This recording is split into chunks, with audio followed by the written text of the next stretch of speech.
Hello students, welcome to Paragon Classes. Class 12th के लिए जो मैग्नेटिज्म यूनिट आपका चल रहा है, आज हम उसमें न्यू चैप्टर स्टार्ट कर रहे हैं। अब तक आपने जो चैप्टर पढ़ा था उसका नाम था मैग्नेटिक इफेक्ट ऑफ करंट। आज हम जो चैप्टर स्टार्ट कर रहे हैं वो है ये आपके सामने। इस चैप्टर का नाम है फोर्स ऑन अ चार्ज। और force on a charge chapter का फर्स्ट टॉपिक आपके सामने है motion of a charge particle in uniform electric field. तो इस टॉपिक को समझने के लिए पहले मैं आपको एक रफ डायग्राम दिखाता हूं कि ये हमारे पास दो पैरेलल प्लेट्स हैं। हम सपोज करते हैं कि हमारे पास दो पैरेलल प्लेट्स हैं और इस प्लेट पर नेगेटिव चार्ज है। मैं यहां बना देता हूं। इस प्लेट पर हमने नेगेटिव चार्ज यूनिफॉर्मली डिस्ट्रीब्यूट कर दिया है और इस प्लेट पर पॉजिटिव चार्ज यूनिफॉर्मली डिस्ट्रीब्यूट कर दिया है।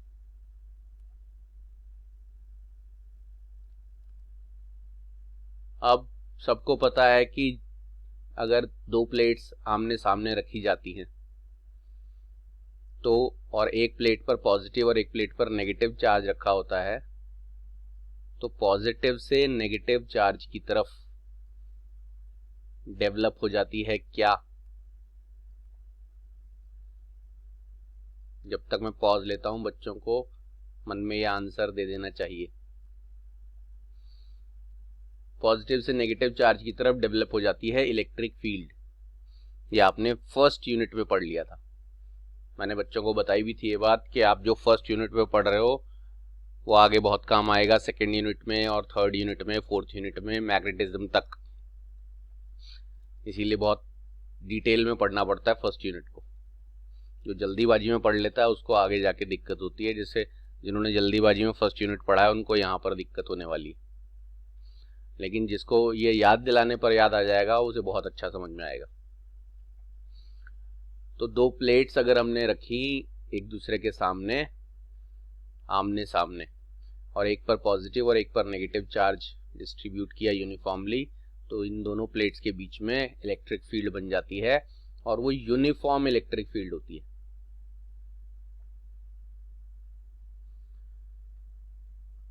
अब आपको बोला जा रहा है कि इस यूनिफॉर्म इलेक्ट्रिक फील्ड में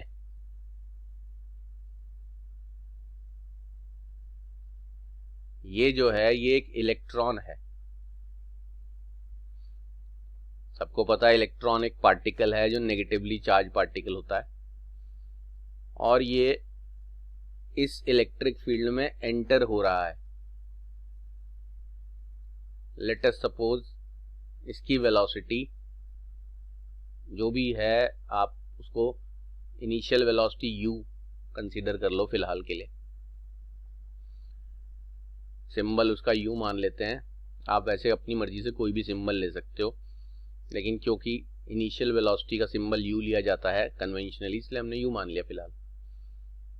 कुछ भी हो सकती है इसकी वेलोसिटी, उसको सिंबल को u से डिनोट कर दिया और उस वेलोसिटी से मूव कर रहा है और मूव करते करते वो इस इलेक्ट्रिक फील्ड में एंटर हो जाता है।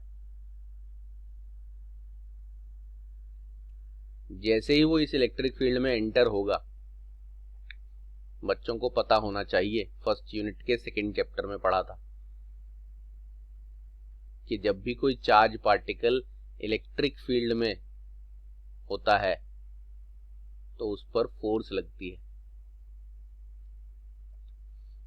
ये पूरा टॉपिक बहुत डिटेल में पढ़ाया गया था, force experienced by a charge particle in uniform electric field, F is equal to QE। इस पर बहुत सारे डेरिवेशंस भी थे, डाइपोल वगैरह के, बहुत जगह यूज हुआ था ये फॉर्मूला। अब यहाँ चार्ज Q जो है उसका सिंबल तो E है। एक चार्ज को वैसे जनरली Q से डिनोट करते हैं, लेकिन इलेक्ट्रॉन के चार्ज को E से डिनोट करते हैं।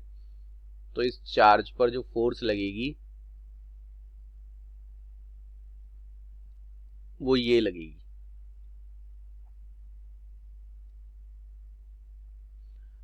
क्यू की जगह हमने चार्ज का सिंबल इलेक्ट्रॉन है क्योंकि यहाँ पर, तो ई पुट कर दिया।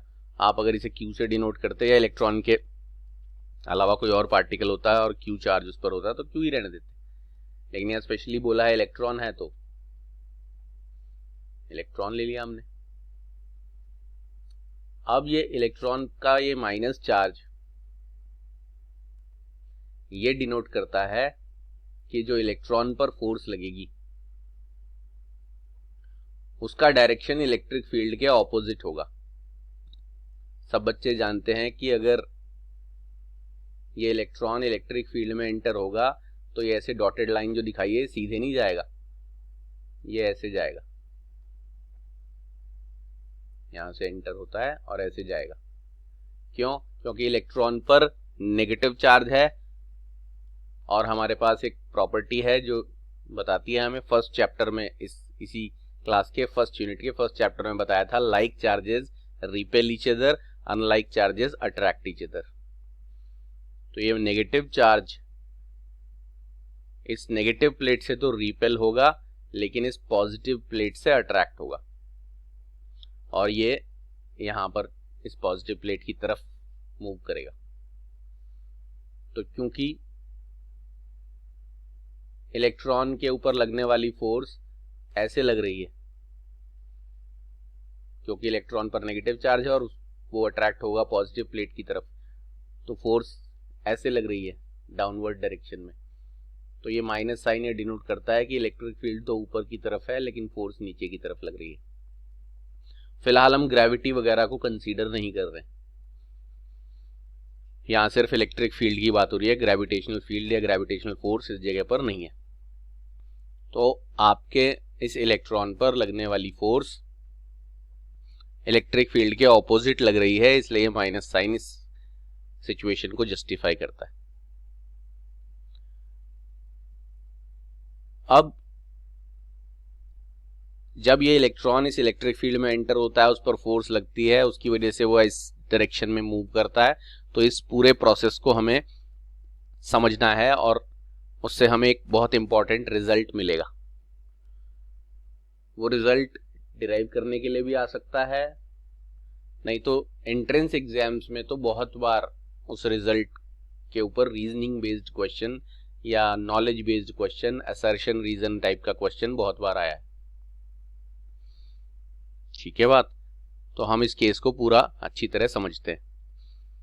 मैंने अभी रफ स्केच में बता दिया कि हम क्या सिचुएशन पढ़ने वाले हैं कि एक इलेक्ट्रॉन जो कि एक चार्ज पार्टिकल है वो एक यूनिफॉर्म इलेक्ट्रिक फील्ड में जब एंटर होता है तो क्या होता है। अब चूंकि ये थोड़ा सा रफ स्केच है तो मैं आपको एक कंप्यूटराइज्ड फोटो दिखाता हूँ, कंप्यूटराइज्ड डायग्राम दिखाता हूँ इसी सेम सिचुएशन का, जो थोड़ा सा अच्छा सा लगेगा देखने में इस रफ स्केच से। मतलब सिचुएशन सेम यही है, इलेक्ट्रिक फील्ड भी दिखेगी आपको, इलेक्ट्रॉन और सब कुछ, बट थोड़ा सा diagram neat and clean computerise type का है। तो दिखाते हैं आपको इसी सिचुएशन का डायग्राम। तो ये देखिए आपके सामने एक डायग्राम आ चुका है।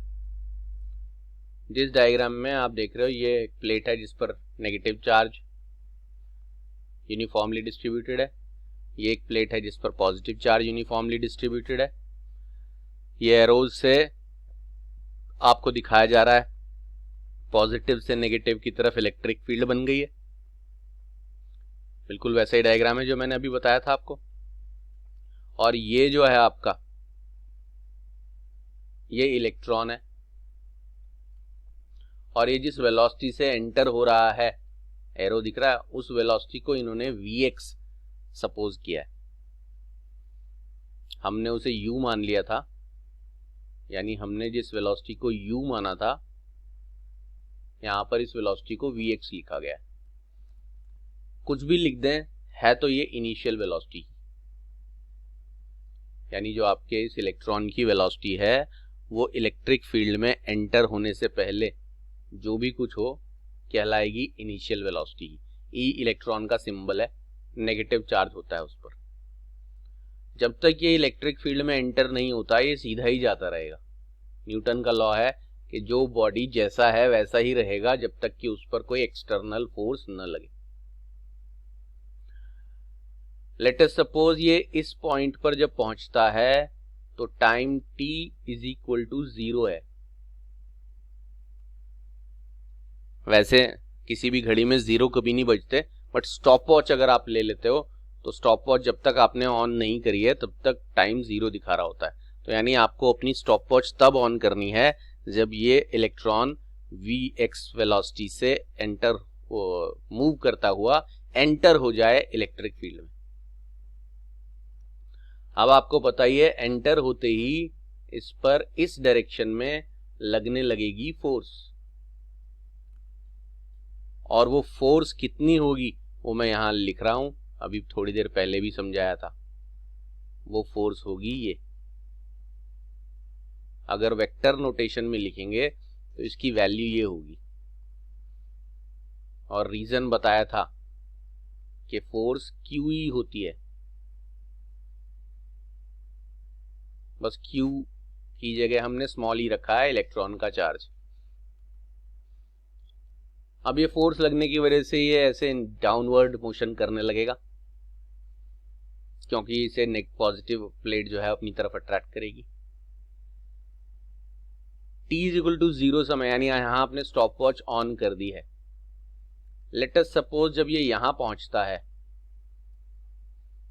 तब टाइम t बीत चुका है, मतलब स्टॉप वॉच में जो भी टाइम आ चुका है इस पॉइंट पर पहुंचने पर, इस पॉइंट का नाम हम P रख लेते हैं, यहां लिख देता हूं P पॉइंट। P पॉइंट तक जब वो पहुंचा तो टाइम आपने नोट कर लिया है, वो टाइम आपने डिनोट कर दिया T से। अब जरा गौर से देखें, इस पॉइंट को आप बोल सकते हो 0। 0 मतलब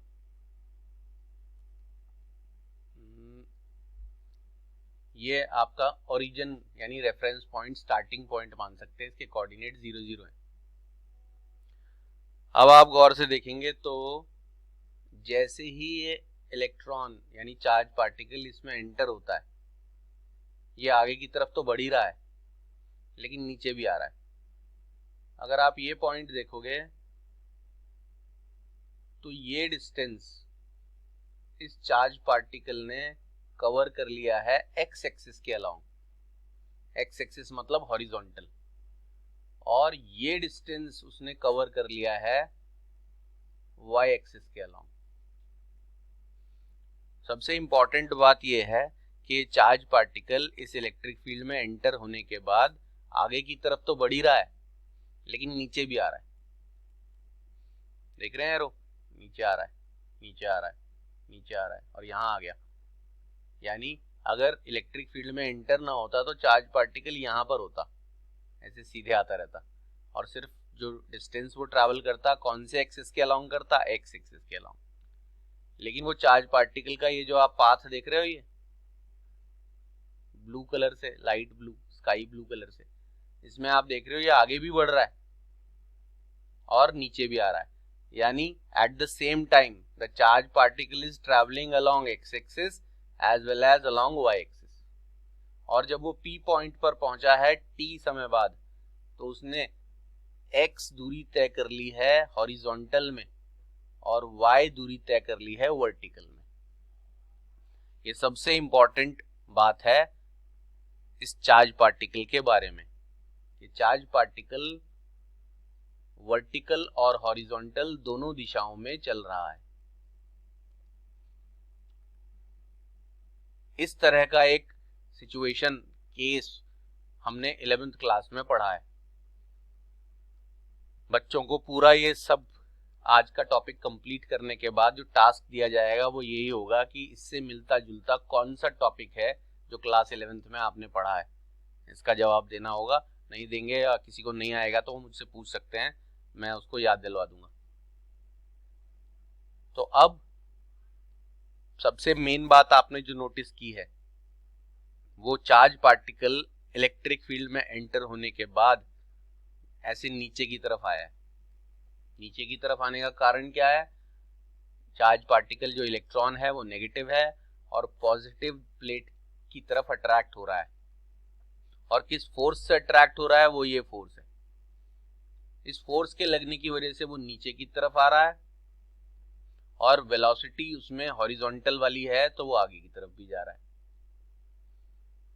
अब हम ये फाइंड आउट करेंगे कि t इज इक्वल टू 0, यानी जब आपने स्टॉप वॉच ऑन करी उसके बाद वो चार्ज पार्टिकल p पॉइंट पर पहुंच गया t समय में, तो इस 0 से t टाइम इंटरवल के बीच में उसने x एक्सिस के अलोंग कितनी डिस्टेंस ट्रैवल की है और y एक्सिस के अलोंग कितनी डिस्टेंस ट्रैवल की है।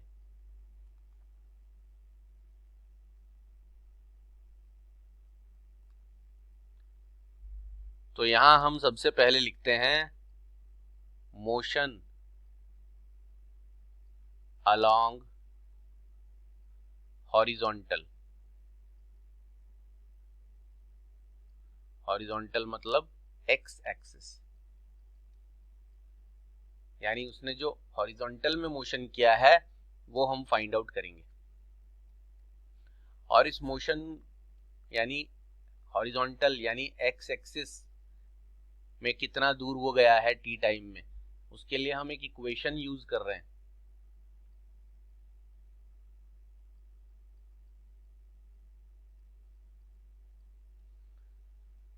ये इक्वेशन ऑफ मोशन कहलाती है जो हमने क्लास 11th में पढ़ी है, जिसमें s डिस्टेंस या डिस्प्लेसमेंट होता है, u इनिशियल वेलोसिटी होती है, t होता है टाइम, a होता है एक्सेलरेशन।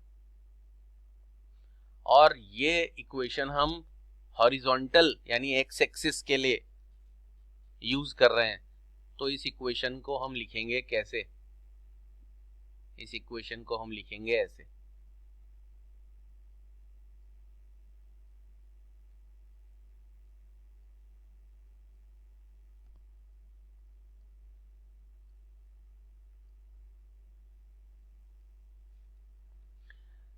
s की जगह हमने x लिखा है क्योंकि हम x एक्सिस वाले डिस्टेंस को मेजर करना चाहते हैं कि इस t समय में उसने x के अलोंग कितनी दूरी तय की। दूरी उसने यहां से यहां जो तय की है, इस पॉइंट को हम a मान लें अगर, तो a पॉइंट से p पॉइंट तक जब वो पहुंचा तो उसने हॉरिजॉन्टल में भी दूरी तय कर ली और नीचे आ गया है तो वर्टिकल में भी दूरी तय कर ली है। तो हॉरिजॉन्टल वाली दूरी मालूम करनी है तो s की जगह हमने x लिख दिया, u की जगह हमने ux लिख दिया। u होता है इनिशियल वेलोसिटी और इनिशियल वेलोसिटी भी हमें कौन से वाली लेनी है? x वाली। और a की जगह हमने ax ले लिया है। एक्सेलरेशन भी हमें कौन सा लेना है? x वाला। टाइम तो x और y में होता नहीं है, टाइम एक स्केलर क्वांटिटी है। x और y में वही क्वांटिटीज होती हैं जो वेक्टर क्वांटिटी होती है। अब यहां लिख रहा हूं मैं वेयर ux की वैल्यू, ux मतलब initial velocity along x axis, उसे यहां vx लिया गया है। और ये ux की वैल्यू vx क्यों है? क्योंकि इनिशियली तो वो कौन से एक्सिस की तरफ मूव कर रहा है? x एक्सिस की तरफ। इलेक्ट्रिक फील्ड में घुसने से पहले, इलेक्ट्रिक फील्ड में एंटर होने से पहले उसका मोशन हॉरिजॉन्टल दिशा में ही है। इलेक्ट्रिक फील्ड में एंटर होने से पहले वो वर्टिकल में मूव ही नहीं कर रहा। इसमें हॉरिजॉन्टल वाली वेलोसिटी है सिर्फ, वर्टिकल वेलोसिटी नहीं है। यानी initial velocity along x axis vx हमें पहले ही गिवन है, and ax is equal to 0। ax का मतलब होता है एक्सेलरेशन अलोंग x एक्सिस, वो 0 है। क्यों है ऐसा? क्योंकि fx 0 है। fx 0 मतलब इलेक्ट्रिक फील्ड में एंटर होने के बाद भी x एक्सिस की तरफ यानी इस डायरेक्शन में कोई फोर्स नहीं लग रही है। आप जो ये एरोज देख रहे हो फोर्स के, वो किधर बनाए हैं मैंने? नीचे की तरफ, नीचे की तरफ, इस पॉजिटिव चार्ज की तरफ, और नीचे की तरफ ऐसे जो बनाए हैं फोर्स वो कौन सी डायरेक्शन में है, y, x यानी हॉरिजॉन्टल दिशा में, यानी इस दिशा में कोई फोर्स नहीं लग रही है, सारी फोर्स लग रही है वर्टिकल में। और जिस डायरेक्शन में फोर्स नहीं लगती उस डायरेक्शन में एक्सेलरेशन भी नहीं होता, जिस डायरेक्शन में फोर्स लगती है उस डायरेक्शन में एक्सेलरेशन होता है। तो ये मोशन अलोंग हॉरिजॉन्टल यानी एक्स एक्सिस वाला डिस्टेंस निकालने के लिए हमें ये दो बातें याद रखनी है कि ux की वैल्यू यानी initial velocity along x axis वो होगा जिससे ये एंटर हुआ था इलेक्ट्रिक फील्ड में, इनिशियल वेलोसिटी इलेक्ट्रिक फील्ड में एंटर होने से पहले, और ax यानी एक्स एक्सिस के अलोंग एक्सेलरेशन 0 होगा क्योंकि इलेक्ट्रिक फील्ड में एंटर होने के बाद एक्स एक्सिस की तरफ कोई फोर्स नहीं लग रही है, सारी फोर्स y एक्सिस यानी वर्टिकल डायरेक्शन में लग रही है। तो देयरफॉर इसे मैं इक्वेशन अगर 1 बोलूं तो इक्वेशन 1 बिकम्स, क्या बन जाएगी equation 1, x is equal to ux की जगह मैं vx लिख रहा हूं और स्मॉल t लिख रहा हूं, ये पूरा प्लस के आगे का ये पूरा चीज 0 हो जाएगा, ये पूरा टर्म 0 हो जाएगा क्योंकि x की वैल्यू 0 है, और t is equal to x upon vx।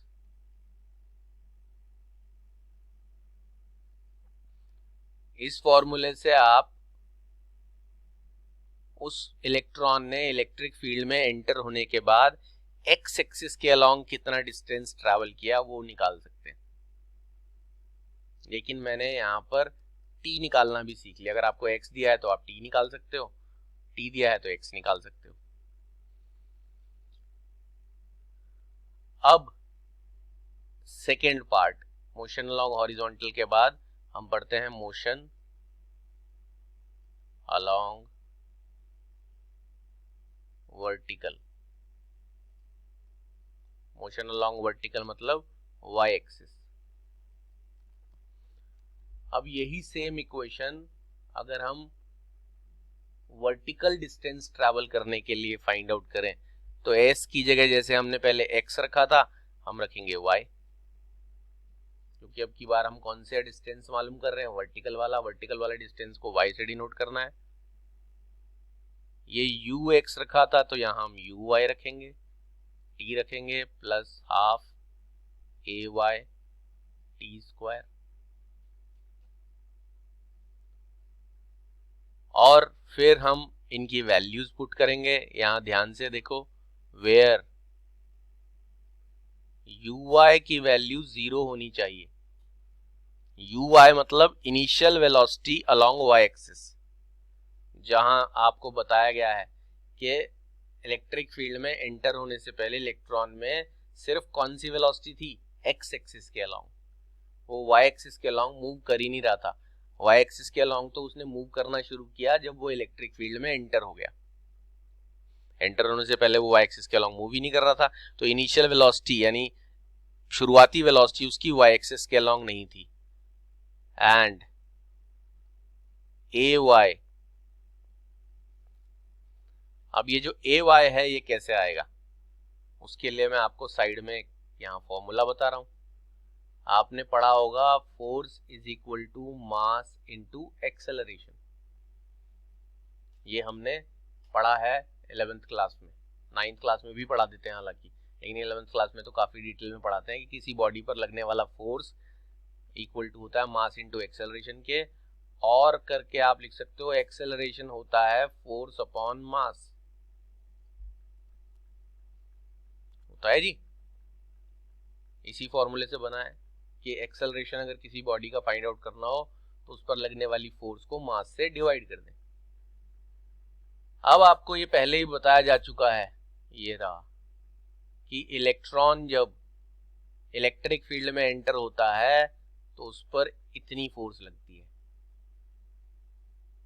और इलेक्ट्रॉन के मास को हम m मान लेते हैं, जो कि हमारे पास m होता है। इलेक्ट्रॉन का मास मालूम, यहां लिख देता हूं m is equal to 9.1 into 10⁻⁻31 kg।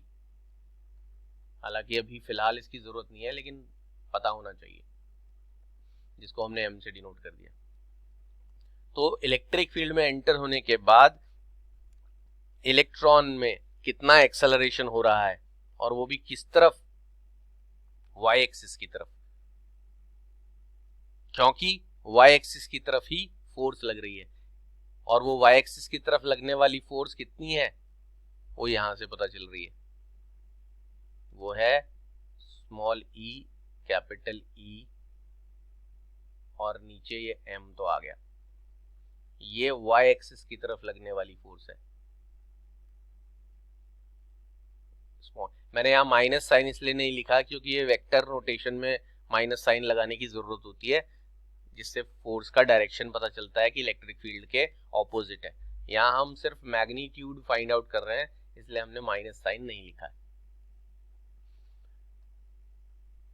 तो अब आपको एक्सेलरेशन अलोंग y एक्सिस कैसे पता चला, वो पूरी कहानी समझ में आ गई है। और ये ध्यान रहे, एक्सेलरेशन अलोंग x एक्सिस नहीं होगा, क्योंकि x एक्सिस की तरफ कोई फोर्स नहीं लग रही, y एक्सिस की तरफ ये फोर्स लग रही है। ये जो फोर्स है इस ब्रैकेट में बंद, ये नीचे की तरफ ऐसे ऐसे ऐसे लग रही है, जो मैंने इन एरोज से दिखाई है। तो ये फोर्स आपको पहले से ही पता है, ये आपने इलेक्ट्रिक फील्ड के चैप्टर में पढ़ा है। और एक्सेलरेशन पता लगाने के लिए F = ma होता है, A = F/m होता है। जो फोर्स लगी वो यहाँ से आपने यहाँ पर पुट कर दी, ये y एक्सिस के अलोंग लगने वाली फोर्स है, तो y एक्सिस के अलोंग का एक्सेलरेशन आ गया।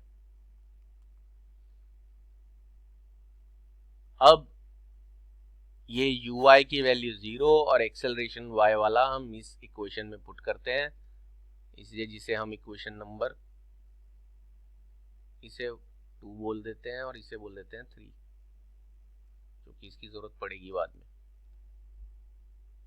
अब हम यहां लिखते हैं इक्वेशन 2 बिकम्स,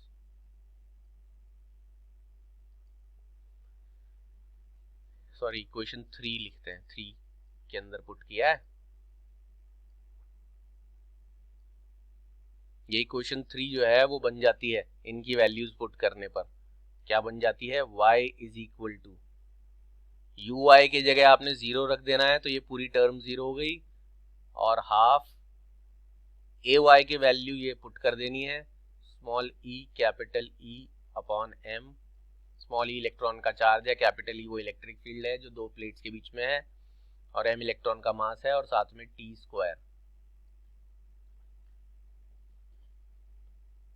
ये जो आपके पास आ गया है, ये इक्वेशन बताएगा कि उसने t समय में, देखो a पॉइंट से p पॉइंट तक पहुंचने में उसको t टाइम लगा है।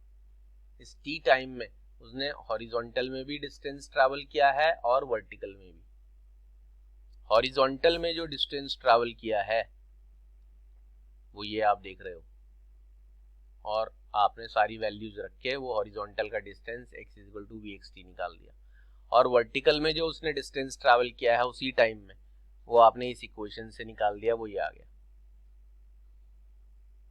तो यानी इन दोनों इक्वेशन से, ये इसको मैं इक्वेशन नंबर 4 बोल देता हूं, इक्वेशन ये वाली और ये वाली, x और y, यहां बनाता हूं स्टार,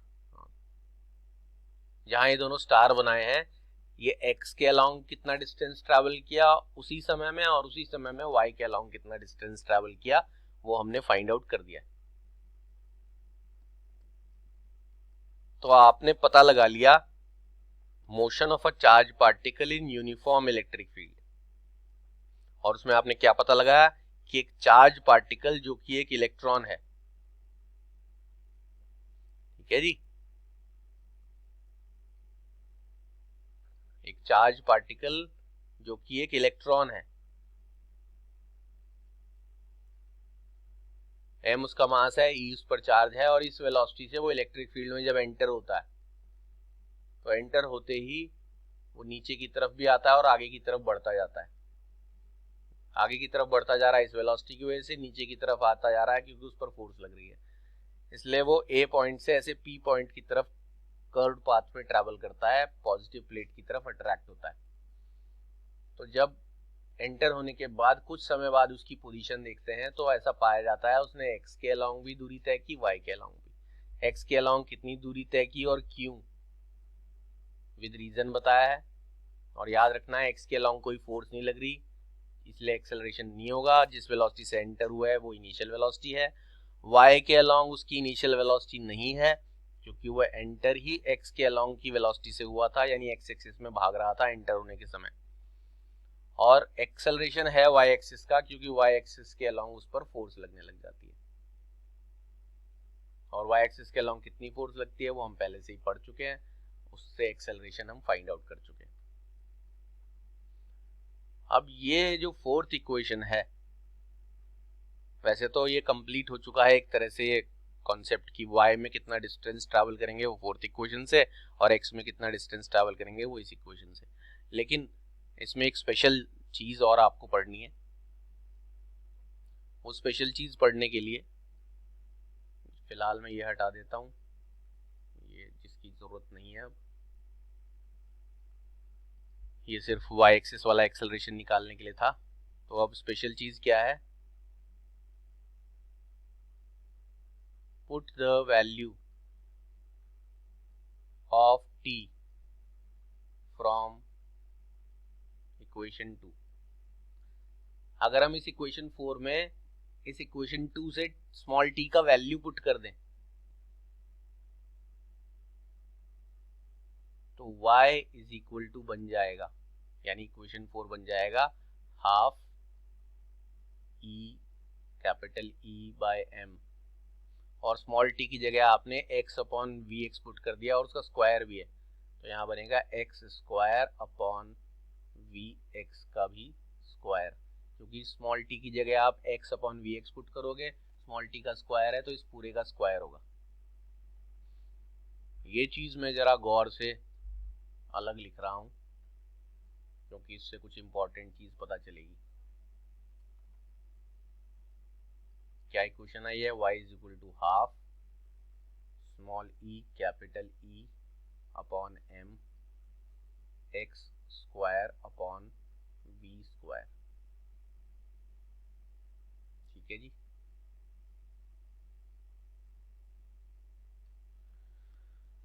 ये इक्वेशन हमने एक स्पेशल चीज को समझने के लिए बनाई है। बुक्स में ना तो 11th में ना 12th में जो लाइन बोली जाती है इस इक्वेशन बनाने के बाद उसको रीजन के फॉर्म में नहीं बताया जाता, उसका कोई रीजन नहीं बताया जाता, लेकिन आपको इसका रीजन बताया जाएगा।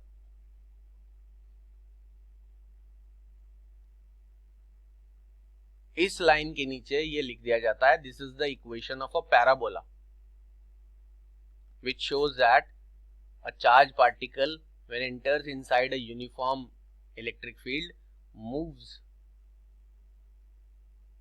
in a parabolic path। और यही वो लाइन है जो बहुत बार एंट्रेंस एग्जाम में पूछी जाती है नॉलेज बेस्ड और रीजनिंग बेस्ड क्वेश्चंस में, कि जो चार्ज पार्टिकल अगर इलेक्ट्रिक फील्ड में एंटर होता है तो वो किस पाथ में मूव करता है। बच्चों को याद होना चाहिए पैराबोलिक पाथ में मूव करता है। अब ऐसा कैसे पता चला, तो उसका मैं आपको रीजन बताता हूं। ये जो आप इक्वेशन देख रहे हो इसमें 1/2 तो वैल्यू आपको पता ही है, 1/2 एक तो नंबर है मैथमेटिकल, 0.5 भी कह सकते हो। इलेक्ट्रॉन का चार्ज हमें पता होता है, कितना होता है इलेक्ट्रॉन का charge, 1.6 into 10⁻⁻19 coulomb. Electric field यहाँ कितनी लगाई है वो आपको गिवन होनी चाहिए, इलेक्ट्रॉन का मास भी आपको पता है, और किस वेलोसिटी से एंटर हुआ है।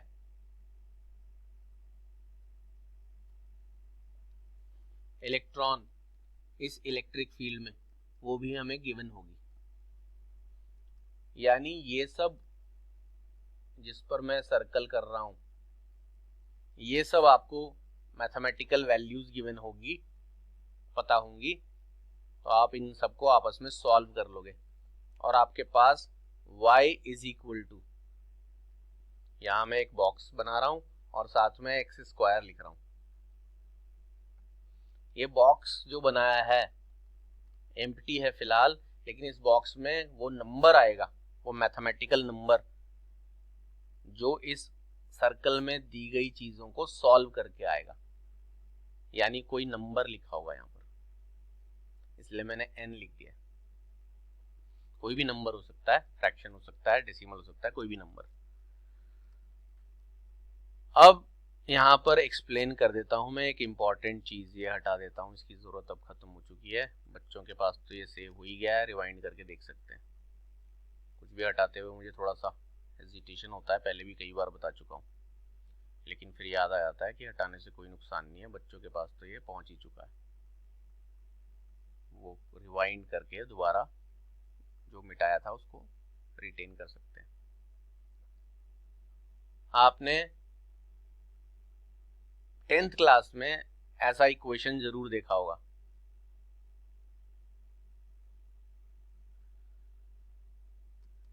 इसे linear equation in two variable कहते हैं, और वहां पर आपको इस इक्वेशन का ग्राफ प्लॉट करने के लिए आता है।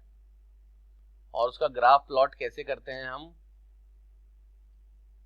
हम ऐसे एक टेबल सा बनाते हैं और यहां पर x लिखते हैं और यहां पर y, और x की जगह आप अपनी मर्जी से कोई भी नंबर लिख लेते हो,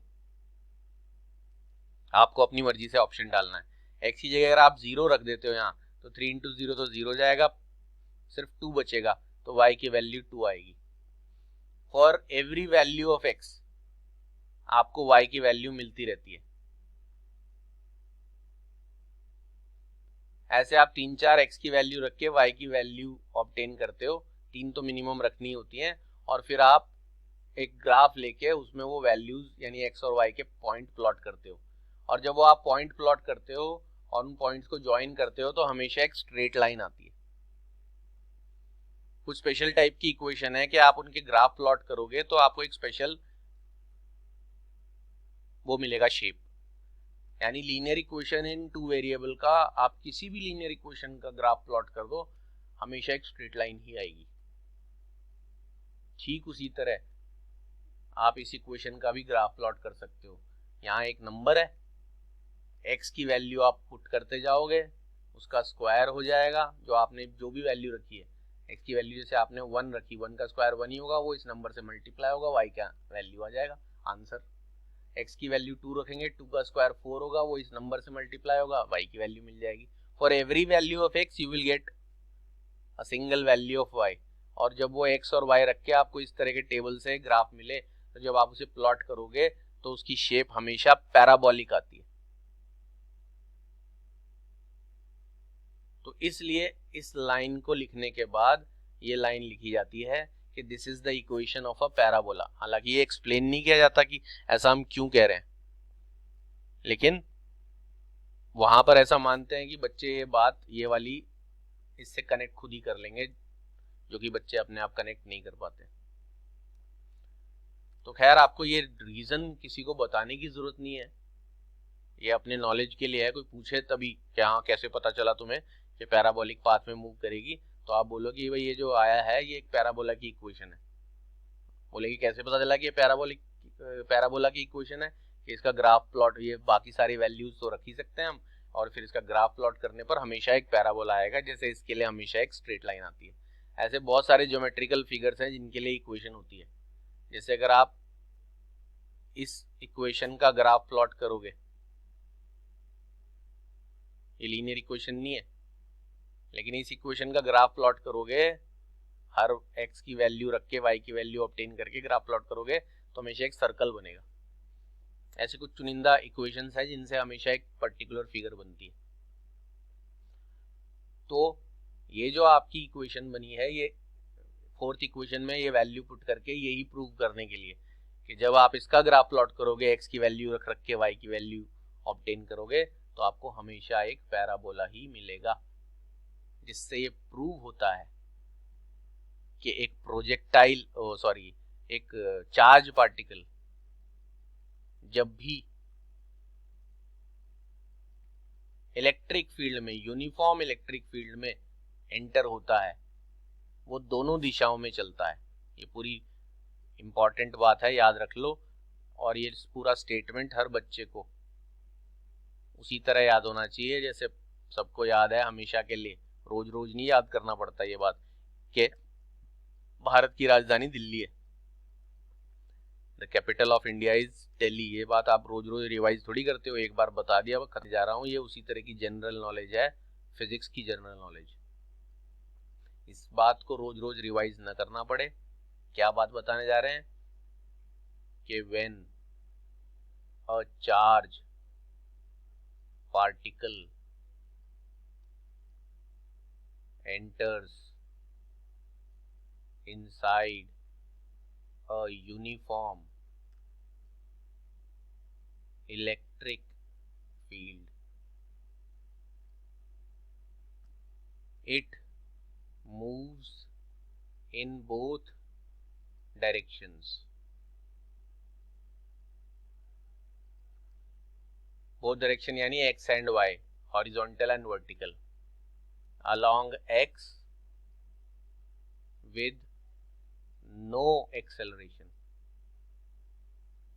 x के along कोई acceleration नहीं होता, along y with acceleration. y के along acceleration के साथ मूव करते हैं। वो चार्ज पार्टिकल acceleration होता है उसमें, बिकॉज y के along लगती है फोर्स QE या स्मॉल e और कैपिटल E। और इस वजह से जब कोई भी पार्टिकल दोनों दिशाओं में मूव करता है तो हम जब उसके दोनों दिशाओं के इक्वेशन बनाते हैं, x की इक्वेशन और y की इक्वेशन, और उन्हें कंबाइन करते हैं, तो हमें y और x में एक ऐसी इक्वेशन मिलती है जिसका ग्राफ प्लॉट करने पर हमेशा पैराबोला आता है, जिससे हमें पता चलता है कि चार्ज पार्टिकल जब भी यूनिफॉर्म इलेक्ट्रिक फील्ड में मूव करेगा वो हमेशा पैराबोलिक पाथ में ही मूव करेगा। ये बात आपको आज के बाद हमेशा याद होनी चाहिए।